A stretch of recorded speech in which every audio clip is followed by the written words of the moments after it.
네, 여러분, 오늘은 우리가 아이를 양육함에 있어서 하지 말아야 될 한 가지, 다시 말하면 우리가 부모로서 아이를 양육함에 있어서 정말 하지 말아야 될 한 가지에 대해서 오늘 여러분들과 함께 이야기를 해보려고 합니다.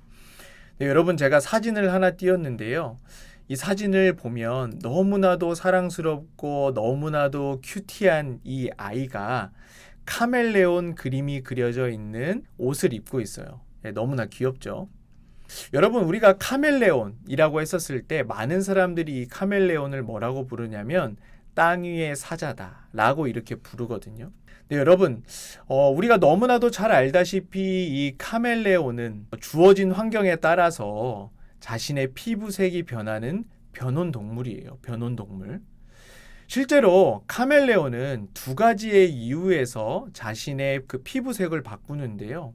첫 번째는 우리가 너무나도 잘 아는 이유거든요. 그것이 뭐냐면 나 자신을 보호하기 위해서 색을 그 각각의 상황에 따라서 바꾸고요. 두 번째는 이 카멜레온이 의사소통을 하고 싶을 때, 또 하나는 어떤 감정을 표현하기 위해서 색을 바꾸곤 해요. 여하튼 여러분, 이 카멜레온을 볼 때 그 피부색이 적재적소에서 정말 다양하게 이렇게 변하는 모습을 볼 때 참 이 카멜레온이 신기하다, 너무나 경이롭다, 또 한편으로는 너무나 아름답다라는 생각을 해보게 돼요. 여러분, 그런데 이러한 카멜레온과 같은 아름다운 모습이 여러분, 내가 키우는, 내가 양육하는 아이에게 나타나게 되면 매우 곤란해지게 되거든요. 여러분, 무슨 말인가요? 여러분, 제가 직전의 영상에서 불안에 관련한 내용들을 너무나도 많이 이야기를 했는데요. 일단 불안한 부모 밑에서 자라난 아이는요, 자신이 살 수 있도록 끊임없이 뭐를 구축하는지 아세요? 바로 방어 전략을 구축을 하게 돼요. 그리고 이 아이는 그것을 실행함으로써 자신이 상처받는 것으로부터 자신을 지키게 돼요. 여러분이 이러다 보면 아이는 늘 예민해지게 되거든요. 그래서 이 예민함을 가지고 늘 두려움과 불안과 걱정 속에서 살아갈 수밖에 없어요. 여러분, 제가 지난번에도 소개했지만 영국의 정신분석가이자 대상관계 이론가인 도널드 위니캇이라고 하는 사람이 있는데요. 이 사람은 예민함을 갖고 부모의 상황과 기분 또는 감정을 살펴 반응하는 아이는 정말 긴장 상태가 극도로 치닫혀 있다라고 이렇게 지적한 바 있어요. 여러분, 평상시에 부모가 괜찮을 때는 아무런 긴장이 발생하지 않지만 부모의 불안도, 이 부모의 불안이 올라와서 그 상태가 정말 급작스럽게 바뀌게 되면 이 아이는요, 덩달아 급 긴장을 하게 되거든요. 그런데 여기서의 문제가 뭐냐? 바로 부모가 언제 어디서 어떻게 변할지를 모르기 때문에, 이 가늠이 안 되기 때문에 이 아이는 늘 극도의 긴장감을 갖고 살아가게 된다라고 하는 사실이에요. 여러분, 이러한 아이의 입장을 우리가 좀 생각을 해보면 얼마나 가시방석일까요? 여러분, 부모의 상황 여부에 따라서 이 아이는 부모의 입장에서 내가 어떻게 행동해야 할지를 결정하게 돼요. 소위 카멜레온이 자신의 색을 환경에 맞게 변화시키는 것처럼 아이도 나의 색깔, 자신의 색을 부모의 색으로 바꾼다라는 거예요. 다시 말하면 부모의 카멜레온이 된다라는 거죠. 여러분, 이것은 아이가 능동적으로가 아니라 철저히 수동적이 되어서 행동하는 것이에요. 이렇게 여러분, 철저히 부모의 색으로 바뀐 아이는요, 어떻게 되는 줄 아세요? 나의 생각, 나의 말, 내가 드는 어떤 기분과 감정, 이런 표현도 제대로 하지 못하게 돼요. 그저 스스로 이 아이는요, 자신 앞에 검열관을 세워가지고 내가 지금 하고 있는 생각, 내가 하고 있는 말, 내가 지금 드는 기분이나 감정, 이것이 내 부모가, 내 엄마 아빠가 좋아할 만한 것인지 아닌지를 검사한 후에 행동하게 된다라고 하는 거예요. 여러분, 아이는 이렇게 되면 진짜 그 내면의 마음, 네, 정말 그 마음을 숨기게 되고요.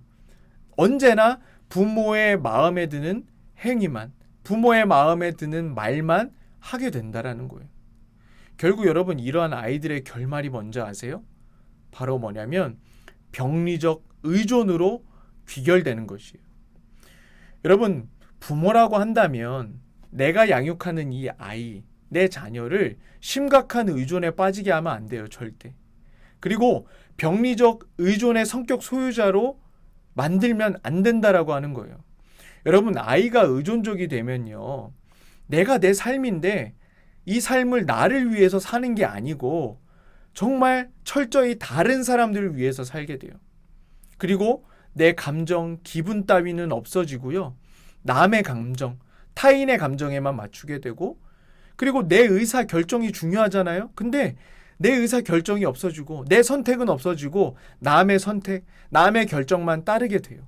그리고 내 생각도 없어지게 되고 남의 생각만 하게 된다라고 하는 거예요. 그래서 내가 의존하지 않으면 누군가를 잃게 된다 라고 하는 그런 불안함 속에서 살게 된다라고 하는 거예요.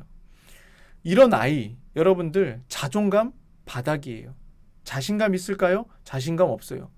자존감이든 이 자신감이든 굉장히 낮은 상태에서 살아갈 수밖에 없게 된다라고 하는 거예요. 여러분, 최근에 저희 상담센터에 오시는 많은 내담자분들이 계시거든요. 정말 여러 명이 계신데 그분들 다 어떻게 살아가는지 아세요? 어른임에도 불구하고 본인의 삶을 본인을 위해서 살아가는 게 아니라 철저히 그냥 남에 맞춰진 삶을 살아가요. 내 감정 없어요. 그냥 남이 싫으면 싫고 남이 좋으면 좋고, 네, 정말 이렇게 살아가고 있거든요.